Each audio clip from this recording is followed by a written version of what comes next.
Okay sir. అందరికీ నమస్కారం.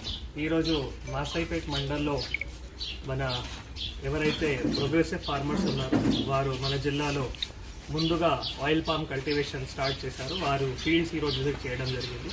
ముఖ్యంగా మనకి గవర్నమెంట్ నుంచి ఈ డైవర్సిఫికేషన్ అంటే వేరే పంటలు ఖచ్చితంగా రైతులు పెట్టాలి. అందరూ మోనోక్రాప్ అంటే ఒక్క పంటలు మాత్రమే, వరి పంటలు మాత్రమే చేయకుండా ఇంటర్ క్రాప్ కానీ వేరే పంటలు కానీ కూడా ఖచ్చితంగా పెట్టాలి. ఆ దిశలో మనకి ఒక 5,000 ఎకరాలు టార్గెట్ కూడా ఇవ్వడం జరిగింది. దాంట్లో ఇప్పటి వరకు 1,000 ఎకరాలు సంబంధించిన ఫార్మర్స్ డీడీ కూడా కట్టడం కూడా అయింది. సో ఇలానే ఇంకా కూడా వేరే రైతులు వారికి చూసి అంటే ప్రతి ఒక్క మండల్లో ఒక మోడల్ లాగా ఇలానే, ఎందుకంటే ఫస్ట్ ఇయర్ మనకి టార్గెట్ ఉంది కాబట్టి కొందరు రైతులకి ఆ పుహాలు కూడా ఉంటుంది.